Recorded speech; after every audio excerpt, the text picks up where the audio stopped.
Get your homeless ass out of my luxury showroom before I call the police. The words slice through the pristine Manhattan air like broken glass. Ashley Morrison, 28, blonde hair swept in a perfect chignon, doesn't even look up from her iPhone. Her manicured fingers tap against the marble reception desk of Johnson & Associates Real Estate. David Johnson stands motionless, 42 years old, wearing simple khakis and a navy polo shirt.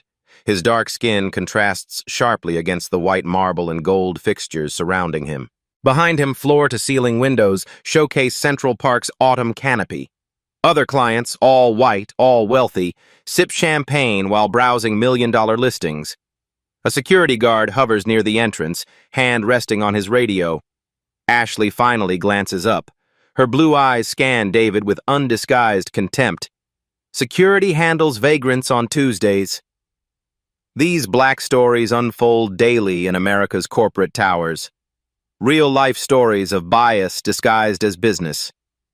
Have you ever been judged by your appearance in a place you actually belonged? David steps closer to the reception desk. His voice remains steady, professional. I'd like to speak with someone about your Park Avenue listings. Ashley's laugh cuts sharp. She turns to her colleague, Maria, a brunette in her 30s, sorting files nearby. Another one who thinks he can afford Park Avenue. Her voice carries deliberately, ensuring other clients hear every word. Maria glances up, smirks, then returns to her work. The complicity is seamless, practiced.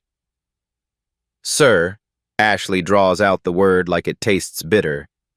Everything here starts at $2 million. Perhaps you'd be more comfortable at Century 21 down the street. She slides a crumpled brochure across the marble surface. Low-income housing developments in Queens. The paper lands at David's feet. Behind him, Mrs. Patterson, an elderly white woman in Chanel, receives a crystal flute of Dom Perignon. A junior agent personally escorts her to a private viewing room. The contrast isn't subtle, it's designed to humiliate. David bends slowly, retrieves the brochure. His movements are deliberate, controlled. As he straightens, his Hermes wallet becomes briefly visible. Black leather, gold clasp. Ashley misses it entirely, already typing on her phone. Could you spell your name for our security log? Ashley's fingers hover over her keyboard, but her eyes never meet his. David Johnson. David Johnson. She types slowly, deliberately mispronouncing each syllable. And your legitimate business purpose here today? The question hangs in the air like smoke. Other conversations quiet. Mrs. Patterson peers over her champagne glass. David's phone buzzes. The caller ID flashes briefly. Goldman Sachs, private banking. He declines the call without looking. I'm interested in commercial properties, multi-unit developments. Ashley snorts. Commercial. Sir, our commercial division handles properties starting at $50 million. She takes his photo with her phone. No permission asked, no explanation given. Within seconds, the image appears in the company Slack channel. Suspicious individual in showroom, claiming interest in commercial real estate. Security notified. Maria types back immediately. Same guy who was here last week? Ashley responds. Different one. They all look the same though, LOL. In the corner, Sarah Chen, a 22-year-old intern, live streams her coffee run to her Instagram followers. Her phone captures everything. Ashley's eye rolls, the crumpled brochure, David's calm responses. Comments begin flooding in real time. At Justice Warrior Tepper 23. This is disgusting. Where is this? At Mike Torres, NYC. I know this place. Johnson & Associates on 57th. At Black Excellence Daily. Document everything, sis. Sarah's viewer count climbs. 127, 245, 387. Ashley calls toward the back office. Tom, we need you out here. Tom Rodriguez emerges from behind frosted glass doors. 45, graying temples, expensive suit that screams middle management. His eyes immediately assess David. clothes, posture, perceived threat level. What seems to be the issue, Ashley? This gentleman claims he's interested in our commercial listings. Ashley's tone makes gentleman sound like an insult. Tom's expression hardens. He approaches David with measured steps, like a security guard approaching a shoplifter. Sir, I'm going to need to see some proper identification and appointment confirmation. David reaches into his jacket pocket. A first-class boarding pass, JFK to Dubai, dated yesterday, peeks out briefly. Tom notices but doesn't understand its significance. David hands over his driver's license. Clean record, Manhattan address on Central Park West. Tom studies it longer than necessary, comparing the photo to David's face multiple times. This address, Tom squints. You rent or I own? The whole apartment? The building. Ashley's laugh becomes shrill. Right, and I own the Empire State Building. Tom hands back the license with obvious reluctance. Mr. Johnson, this establishment caters to serious investors, people with documented assets, verified income streams. I understand. Do you? Because we've had issues recently with individuals wasting our agents' time that could be spent with legitimate clients. Mrs. Patterson shifts uncomfortably in her viewing room. Even she recognizes the coded language. David's phone buzzes again. This time, the caller ID reads, Board Meeting Reminder, Johnson & Associates Executive Conference Room. The notification is visible for 3 seconds before he dismisses it. Tom catches a glimpse but doesn't process what he's seen. His focus remains on intimidation tactics. Perhaps you'd be more comfortable at one of our satellite offices. They handle smaller transactions. I'd prefer to speak with someone in charge. Tom's chest puffs slightly. I am in charge of client relations, and I'm telling you that without proper financial documentation, bank statements, tax returns, proof of funds, we cannot waste executive time on unqualified prospects. Sarah's live stream now has 623 viewers. Comments scroll rapidly. @Lawyer Lindsay. This is textbook discrimination. Document everything. @Realtor Rick Miami. I'd fire this entire staff. @Civil Rights Advocate. Someone call corporate. This is illegal. The tension thickens. Other clients openly stare. Maria pretends to organize files while recording video on her phone. David remains unnaturally calm, like a man holding royal flush cards in a poker game. Ashley grows bolder. Security cameras are recording everything, sir. If you refuse to leave voluntarily, we'll have documentation for the police report. She doesn't realize how prophetic her words are. David glances at his watch, a simple Timex, deliberately chosen. Before we involve law enforcement, perhaps you could reference your company handbook. Section 4.7, regarding customer treatment protocols. Tom's confidence wavers slightly. How do you know about internal handbook sections? David's smile appears for the first time, brief, enigmatic. I make it my business to know these things. The answer raises more questions than it answers. Ashley and Tom exchange glances. Something feels wrong, but they can't identify what. The frosted glass doors behind Tom swing open again. Janet Wu steps into the showroom, senior agent, perfectly pressed Armani suit, 20 years of sales awards lining her office walls. Her sharp eyes immediately assess the situation. Tom, what's the commotion?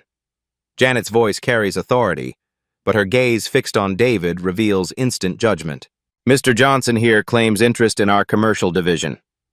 Tom's emphasis on claims drips skepticism. Janet approaches slowly, her designer heels clicking against marble. She positions herself between David and the executive elevator bank, a subtle but deliberate blocking maneuver. Commercial properties require substantial financial backing, Mr. Johnson. Our portfolio starts at $50 million, with buyers typically representing Fortune 500 companies or international investment groups. David nods calmly. I understand the requirements. Do you? Janet's smile turns predatory. Because frankly, you don't fit our typical client demographic. The statement hangs in the air like poison gas. Mrs. Patterson audibly gasps from her viewing room. Sarah's live stream explodes with comments, viewer count now approaching 800. Ashley grows emboldened by Janet's presence. She picks up the desk phone, speaks loudly enough for everyone to hear. "Security, we have a situation in the main showroom, potential trespassing issue." David doesn't flinch. Instead, he opens a leather portfolio, expensive but understated. Tom and Janet lean forward, expecting to see fake documents or cheap business cards. "I'd like to request a copy of your company handbook, specifically the customer service protocols." Janet laughs, but it sounds forced. "Sir, our handbook contains proprietary information. It's not available to walk-in traffic." "I see." David's voice remains measured. "And who exactly determines what constitutes walk-in traffic versus legitimate clientele?"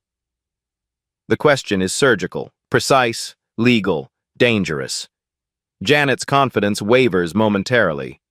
Tom steps closer, his bulk intended to intimidate. "Listen, friend. I don't know what game you're playing, but this isn't the place for it. You're making our real clients uncomfortable." He gestures toward Mrs. Patterson, who's now openly recording the interaction with her phone. Her expression shows discomfort, but not from David's presence, from the staff's behavior. Ashley begins typing furiously on her computer. "I'm documenting everything for our incident report. Time, date, description of the individual, potential security threats." "Security threats?" David's eyebrow raises slightly. "Have I threatened anyone?" "Your presence alone is disruptive," Janet snaps. "You're clearly not qualified for our services, yet you refuse to leave. That's harassment." The accusation is absurd, but Janet delivers it with conviction. She's played this game before, twisting situations to justify discrimination.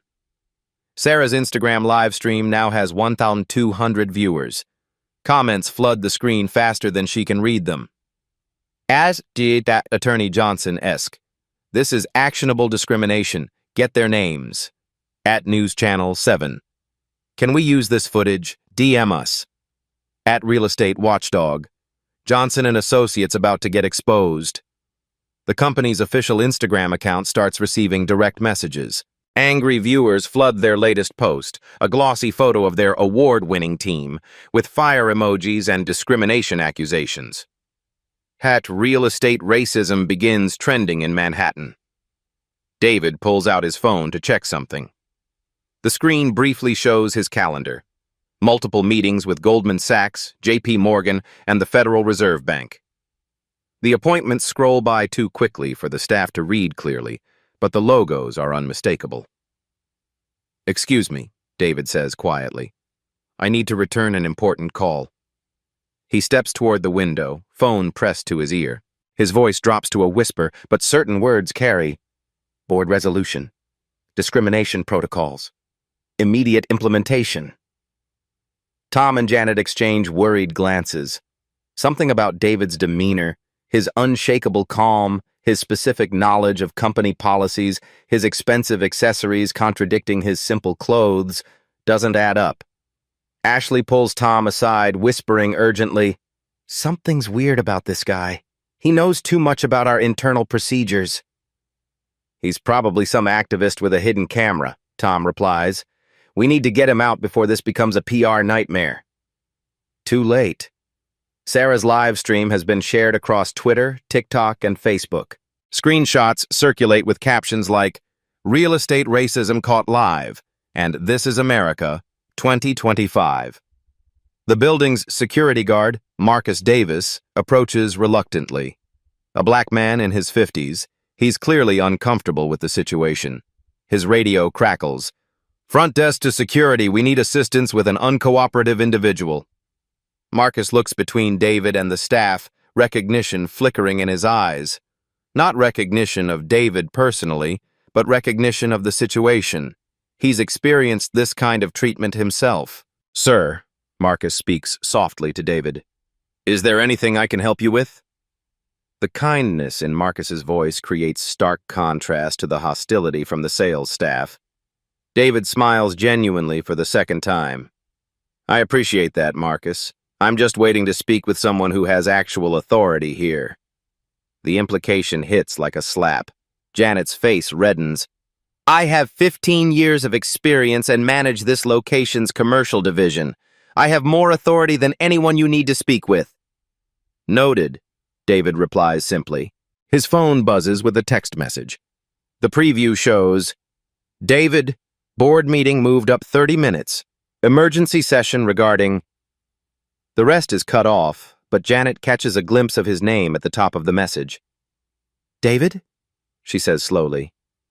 Your last name is Johnson? Yes. And this is Johnson and Associates Real Estate. Correct. Janet's mind races, trying to connect dots that don't make sense to her. Coincidence? Scam? Something else entirely? Ashley interrupts her thoughts. I'm calling the police. This has gone on long enough. She dials 911, speaking loudly for effect. Yes, I need to report a trespassing situation. We have an individual refusing to leave our business premises. David watches with detached interest, like someone observing a fascinating experiment. His calm is unnerving. No anger, no frustration, no fear. Just patience. Mrs. Patterson finally emerges from her viewing room. Excuse me, she addresses Janet directly. I've been a client here for 12 years. I've never seen such appalling behavior from your staff. Janet turns, forced to acknowledge their actual paying customer. Mrs. Patterson, I apologize for any disruption. We're handling a security situation. Security situation? Mrs. Patterson's voice rises. A man politely asking about real estate constitutes a security situation? This is discrimination, plain and simple. The elderly woman's accusation carries weight. She represents old money, established Manhattan society, exactly the demographic Johnson and Associates desperately wants to retain. Tom tries damage control. Mrs. Patterson, you misunderstand the situation. This individual hasn't provided proper financial documentation. Did you ask me for financial documentation when I walked in? She fires back. Did you photograph me for security purposes? The questions hang unanswered because everyone knows the truth. David's phone rings again. This time he answers, Yes, I'll be right up. The executive conference room. Thank you. He ends the call and turns to face the assembled staff. It seems my meeting has been moved up. I need to head upstairs now. Janet blocks his path to the elevator bank. Sir, those elevators require executive access cards.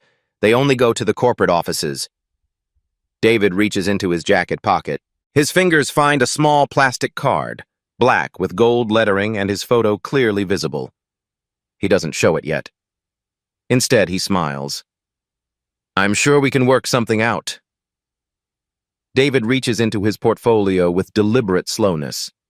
Every movement is measured, controlled.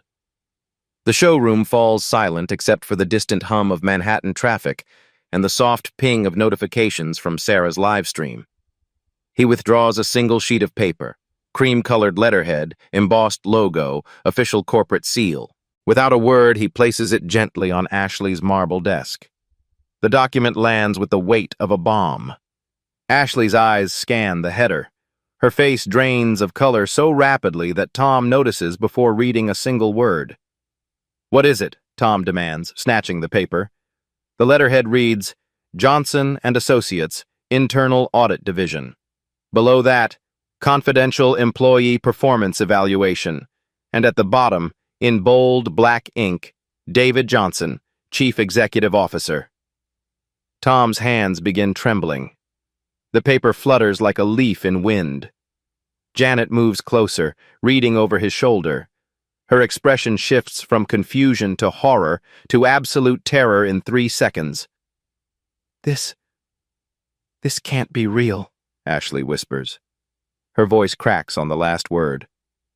David says nothing. He simply reaches into his jacket and produces his corporate credit card.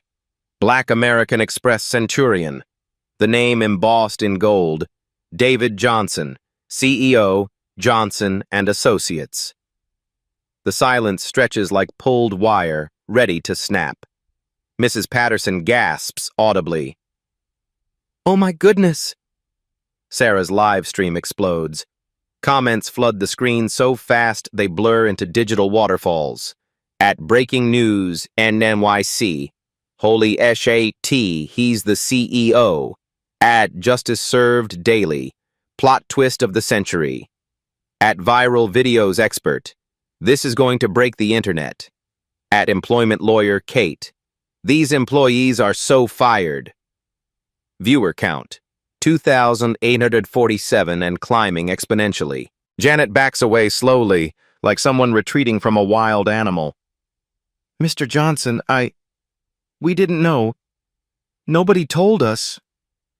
"Told you what?" David's voice remains perfectly calm. "That you should treat every customer with basic human dignity?" Tom drops the document. It flutters to the floor, landing face up where everyone can see the corporate seal. "Sir, please, there's been a misunderstanding." "Has there?" David's eyebrow arches slightly. "Please, explain the misunderstanding." Tom's mouth opens and closes like a fish gasping for air. No words emerge. Ashley starts crying. Real tears, not the manipulative kind. Her mascara creates black tracks down her cheeks. "I have 3 kids, Mr. Johnson. Please, I didn't know who you were. I swear I didn't know." "And if I weren't the CEO? If I were just David Johnson, a regular customer looking to buy property? Would that justify your behavior?" The question hangs in the air like smoke from a gun barrel. David pulls out his building access card. Black plastic, gold lettering, his photograph clearly visible alongside the words, "Executive Access, All Floors." He holds it up briefly, then slides it into the elevator card reader. The light blinks green immediately. Elevator doors open with a soft chime that sounds like a death knell. Janet finds her voice, desperate now. "Sir, please let me explain. The company culture here, it's not what you think. We were just being cautious about unqualified prospects." "Unqualified?" David steps halfway into the elevator, holding the doors open. "Based on what criteria? My clothing, my race, my polite request to see property listings?" No one answers because everyone knows the truth. Marcus, the security guard, removes his cap and speaks quietly. "Mr. Johnson, sir, I want you to know I wasn't part of this. I've seen this kind of treatment before, and it's wrong." David nods respectfully to Marcus. "Thank you. I noticed your professionalism throughout this interaction." The distinction is clear. Marcus showed decency. Everyone else showed their true character. Sarah's phone starts buzzing incessantly. News outlets are sliding into her DMs, begging for footage rights. Local TV stations want live interviews. Her accidental live stream has become the most viral discrimination video of the year. Other employees begin emerging from back offices, drawn by the commotion. They see the document on the floor, David's access card, the elevator doors standing open. Word spreads in whispers. "That's the CEO. The actual CEO. We're so screwed." Ashley frantically tries to delete her Slack messages, but screenshots have already been taken. The "they all look the same" comment is spreading across social media platforms like wildfire. Maria, who giggled at Ashley's initial discrimination, now stands frozen in terror. She participated in the humiliation. She enabled it. She's complicit. Tom makes one last desperate attempt. "Mr. Johnson, as manager of this location, I take full responsibility. These employees were following my lead. Please don't punish them for my mistakes." David studies Tom for a long moment. "Following your lead? So you instructed them to photograph customers without permission? To refuse service based on appearance? To mock people in company Slack channels?" Each question is a surgical strike. Tom deflates with every word. No, sir. I didn't explicitly instruct. But you created an environment where such behavior was acceptable, where discrimination was the unofficial policy." Tom can't argue because it's absolutely true. David's phone buzzes. He glances at the screen, a text from the company's head of HR. Emergency board meeting convened. Legal department standing by. How bad is this situation? Excuse me, David says to the assembled group. I need to take this call. He steps fully into the elevator but holds the doors open with his foot. His voice carries clearly as he speaks into the phone. Patricia? Yes, it's worse than we discussed. I have documented evidence of systematic discrimination, violation of Fair Housing Act regulations, and potential exposure under Section 1981 of the Civil Rights Act. Yes, I'm coming up now. Have legal review our liability exposure. This could reach 8 figures in damages if other victims come forward. 8 figures. Tens of millions of dollars. The showroom has gone dead silent except for the soft sobbing from Ashley. David continues. Also contact our insurance carrier. Discrimination lawsuits aren't covered under our general liability policy. We may be looking at personal liability for the individuals involved. Yes, immediate termination is likely. I'll be there in 2 minutes. He ends the call and looks back at the group. Tom, Janet, and Ashley stand like condemned prisoners awaiting execution. There's something else you should know, David says quietly. This wasn't my first visit to this location. He reaches into his portfolio again, withdrawing a tablet. The screen shows a grid of video files, each labeled with dates and times spanning the past 6 months. September 15th, Mrs. Rodriguez denied service, told to try ethnic neighborhoods. October 3rd, Mr. Kim asked for proof of citizenship before viewing apartments. November 18th, Ms. Washington charged higher application fees than white applicants. Each revelation hits like a physical blow. This wasn't isolated behavior. It was a pattern. A system. Janet's face goes gray. You've been recording us? The showroom has security cameras, as Ashley mentioned earlier. What you didn't realize is that I've been reviewing footage regularly, documenting incidents, building a comprehensive case. The tablet shows dozens of discrimination incidents. Different employees, different victims, same pattern of bias. Today was my final test. I wanted to experience firsthand what minority customers face in my own company. You exceeded my worst expectations. Mrs. Patterson speaks up from the viewing room. I've witnessed discrimination here before.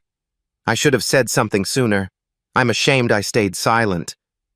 Her admission adds another layer to the case. Witness testimony from established clients. Sarah's live stream has now reached 4,200 viewers. Major news outlets are calling her directly. This story will lead tonight's broadcasts. David steps back into the elevator completely. The board meeting starts in 10 minutes. HR will be down shortly to collect your company property. ID badges, access cards, phones, laptops. Security will escort you from the building. Mr. Johnson, Ashley pleads one final time. Please, I have children. I need this job. I'll do anything. Sensitivity training, community service, whatever it takes. David pauses, his hand on the elevator button. For a moment, something that might be compassion flickers across his face. Ashley, your children deserve a mother who treats all people with dignity. Perhaps losing this job will help you become that person. The elevator doors begin to close. Tom shouts desperately. Sir, what about our severance packages? Our references? The doors stop, leaving just a narrow gap. David's voice comes through clearly. You should have thought about that before you decided my race made me unwelcome in my own company. The doors seal shut with a final, definitive click. The elevator rises toward the executive floors, carrying David to a boardroom where justice will be swift and comprehensive. In the showroom below, 3 careers end in the space of 30 seconds. Mrs. Patterson approaches Marcus, the security guard. You handled yourself with dignity today. I hope Mr. Johnson remembers that. Marcus nods, but his expression is grim. He knows he just witnessed something that will change everything, not just for these 3 employees, but for the entire company culture. Sarah ends her live stream with a simple message. Sometimes karma comes in person. 4,300 of you just witnessed it live. The video will be shared 50,000 times by midnight. The reckoning has begun. The executive elevator climbs 42 floors in silence. David watches Manhattan shrink through the glass walls, Central Park becoming a green rectangle, people becoming ants, problems becoming manageable from this height. When the doors open, he steps into a world of power. The executive floor spans the entire building width. Floor-to-ceiling windows showcase panoramic views from Hudson River to East River. Original Picassos hang between law degrees and industry awards. The marble here costs more per square foot than most people's annual salaries. Patricia Williams, head of HR, waits by the elevator. 55 years old, silver hair pulled into a severe bun, she carries a tablet thick with documentation. "How extensive is our exposure?" David asks without preamble. "Catastrophic." Patricia's voice is crisp, professional. "Legal estimates range from 60 to 80 million in potential damages. That's assuming only current incidents. If we face class action status..." She doesn't finish the sentence. They both understand the implications. David has changed clothes during the elevator ride. A quick transformation in the private executive washroom adjacent to the elevator bank.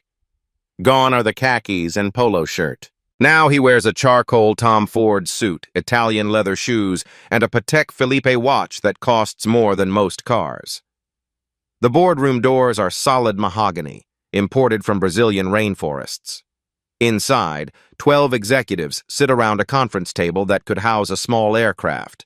Each place setting includes tablets displaying real-time financial data. Annual revenue, $847 million. Number of locations, 127 nationwide. Current stock price, $94.73, down 3% since livestream began. Legal reserve fund, $12 million, insufficient for projected damages.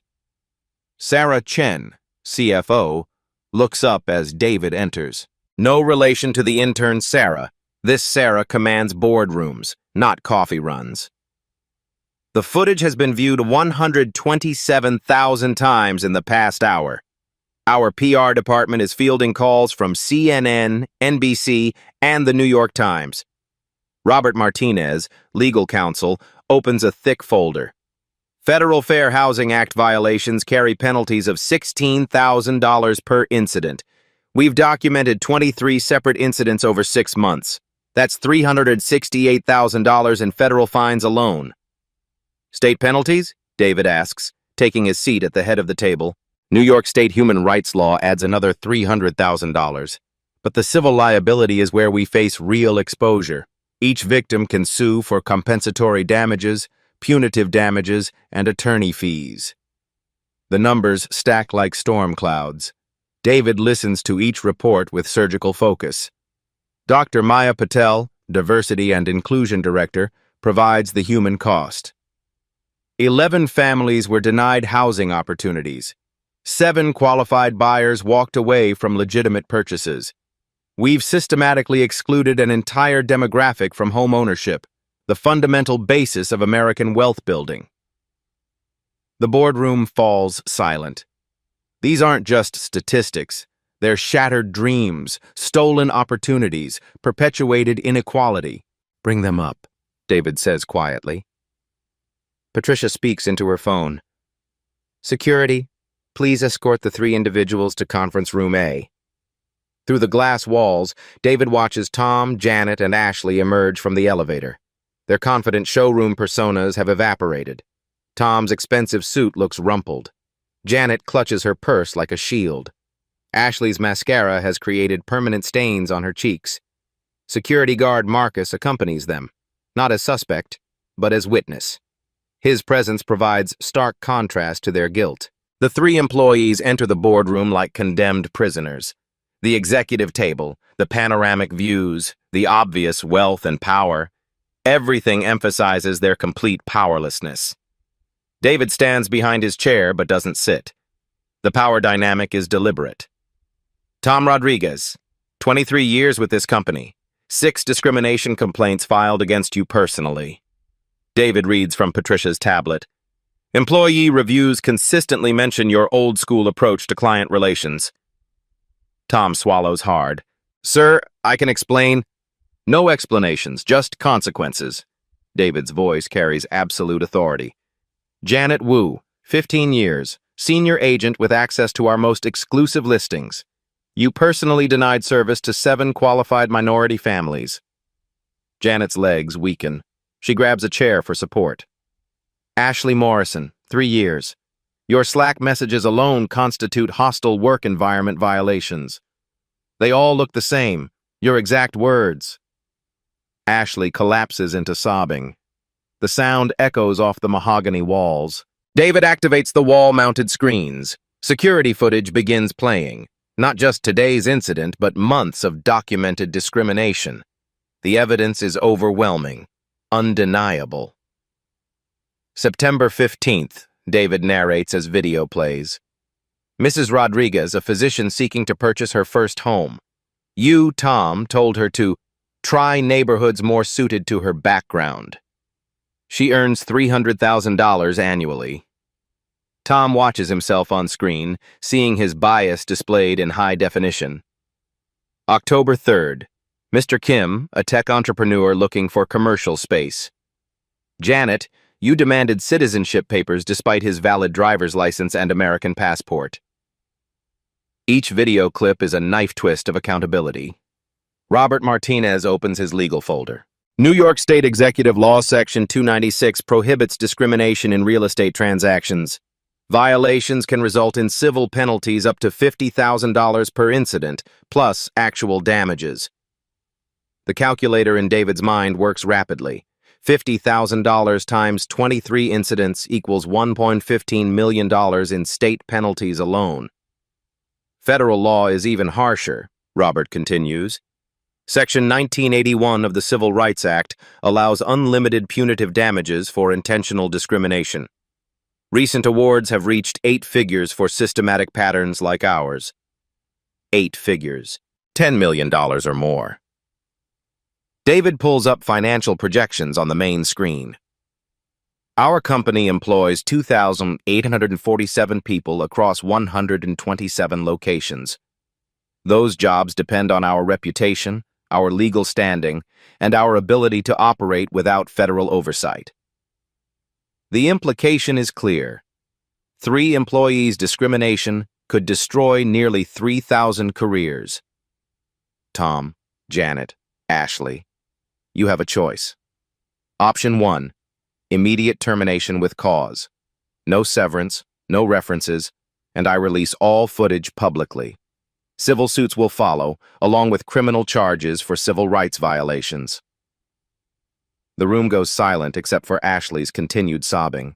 Option 2, immediate resignation with limited severance, signed non-disclosure agreements, mandatory sensitivity training at your own expense, and complete cooperation with our internal investigation. Tom finds his voice. What about our employment history? Our references? David's expression doesn't change. Your employment history will reflect termination for cause related to discriminatory practices. Future employers can interpret that however they choose. The professional death sentence is complete. No major real estate company will hire them. Janet makes one final plea. Mr. Johnson, I have 15 years invested in this company. My retirement, my benefits. You should have considered that before deciding my race made me unwelcome in my own building. The words land like hammers on anvils. Dr. Patel speaks up. The company will implement comprehensive reform. Every employee undergoes unconscious bias training within 60 days. We're installing AI-powered monitoring systems to detect discriminatory language in real time. Patricia adds, new hiring requirements mandate 40% minority representation at all locations within 12 months. Customer service metrics will weight inclusion scores at 50% of performance evaluations. The systemic changes represent millions in investment, but the alternative, federal oversight and class action lawsuits, would cost far more. David addresses Marcus directly. Marcus, Your professionalism today was exemplary. HR will contact you about advancement opportunities within our security division. Marcus nods gratefully. Thank you, sir. I've seen too many good people treated badly. Today felt different. The distinction is crucial. Dignity and respect are rewarded. Discrimination is punished. Robert Martinez produces termination documents. Standard severance packages are forfeited due to cause terminations. However, Mr. Johnson is offering minimal compensation in exchange for NDA compliance. Ashley looks up through her tears. How much? 2 weeks' pay.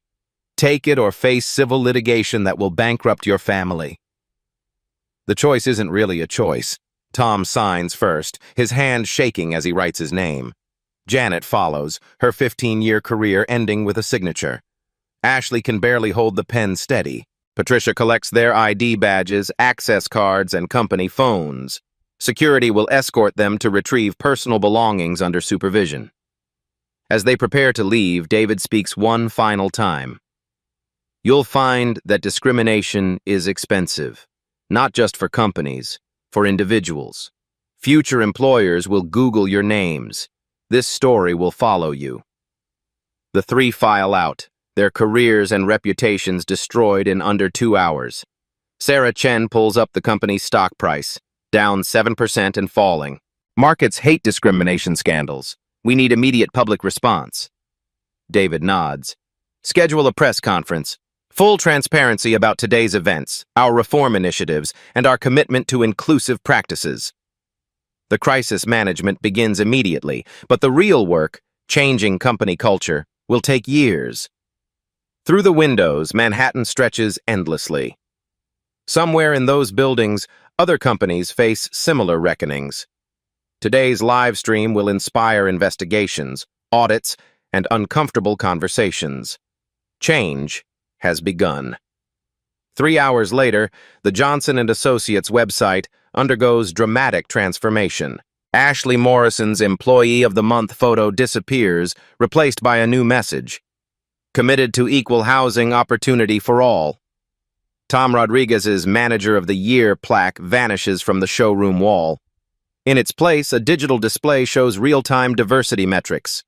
Today's customer service, 47 families assisted, 100% satisfaction rating, 0 discrimination complaints. Janet Wu's corner office stands empty, her nameplate already removed. Maintenance staff wheel out boxes of personal belongings while prospective agents wait in the lobby, drawn by emergency job postings for positions emphasizing inclusive customer service experience. David stands before the bathroom mirror in his private executive washroom, straightening his tie before the press conference. Outside, news vans line 57th Street, CNN, NBC, Fox Business. Every major outlet wants this story. Patricia enters with final updates. Social media response is unprecedented. Sarah's original live stream has 2.8 million views. Hashtag our real estate reform is trending nationally. The numbers tell a story of viral accountability. This single incident has sparked nationwide conversations about discrimination in real estate, banking, and retail industries. Dr. Maya Patel provides implementation details. We've partnered with the NBOACP Legal Defense Fund to create comprehensive bias training. Every employee completes 40 hours within 60 days or faces immediate termination. The training isn't voluntary, it's survival. Technology integration is already underway, adds Chief Technology Officer James Liu. AI monitoring systems analyze all customer interactions for discriminatory language patterns. Alerts trigger immediate supervisor review. The system will catch what human oversight missed: coded language, subtle biases, institutional discrimination disguised as business practices. Robert Martinez reviews legal settlements. 11 families affected by documented discrimination.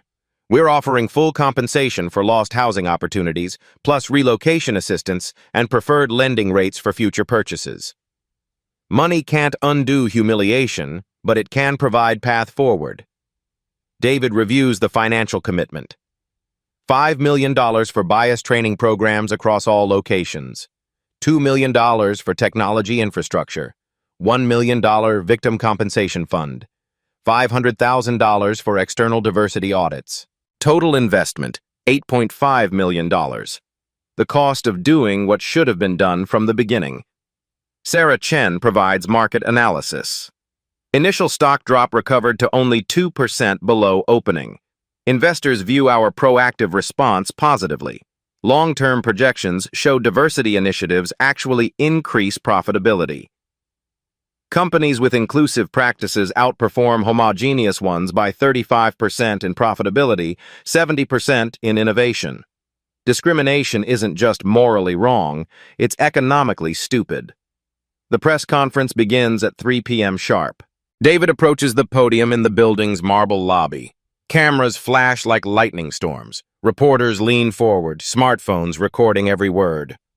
Today, Johnson & Associates failed to meet our own stated values of equal treatment and dignity for all customers. I take full responsibility for creating an environment where discrimination could flourish unchecked.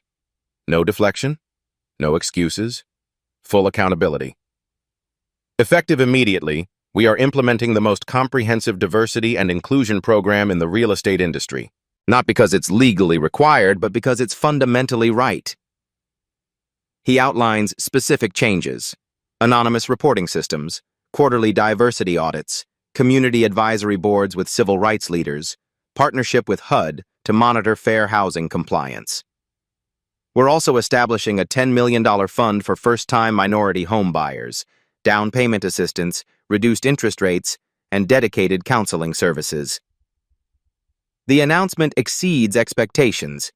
This isn't damage control, it's transformation. Reporter questions fly. Mr. Johnson, why did you choose undercover investigation instead of traditional auditing? Because discrimination happens in moments when people think nobody important is watching. I needed to experience what our minority customers face daily. Will other executives in your company undergo similar testing? All senior management will participate in mystery shopping programs. We're also hiring external firms to conduct random bias assessments. The transparency is unprecedented in corporate crisis management. Marcus Davis, the security guard, watches from the lobby's edge. Tomorrow, he begins training for promotion to Security Division Supervisor. His dignity during the crisis earned recognition and advancement. Mrs. Patterson stands nearby, having volunteered as character witness. Her testimony about witnessed discrimination provides crucial credibility. Change begins with individual choices, David continues. Today, 3 employees chose discrimination. Going forward, every Johnson & Associates employee chooses inclusion or finds employment elsewhere. The message resonates beyond real estate. Companies across industries announce similar investigations, worried about their own hidden biases. By 6 p.m., 12 other major real estate firms have contacted Johnson & Associates requesting copies of their new bias training protocols. By 8 p.m., 3 universities have invited David to speak about corporate responsibility and systemic change. By 10 p.m., the original viral video has been shared over 100,000 times, but now it's accompanied by follow-up videos showing the company's response. Accountability leads to action.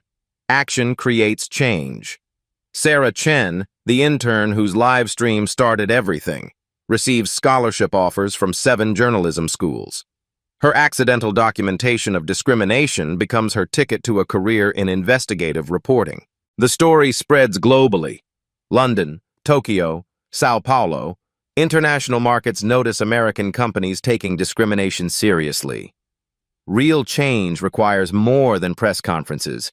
It demands sustained commitment, constant vigilance, and cultural transformation that reaches every employee, every interaction, every decision. David knows the hardest work lies ahead. But today, 3 careers ended in disgrace, while thousands of others learned that discrimination has consequences. Justice served as education for all. 6 months later, David stands in the same marble showroom where it all began. The space looks identical.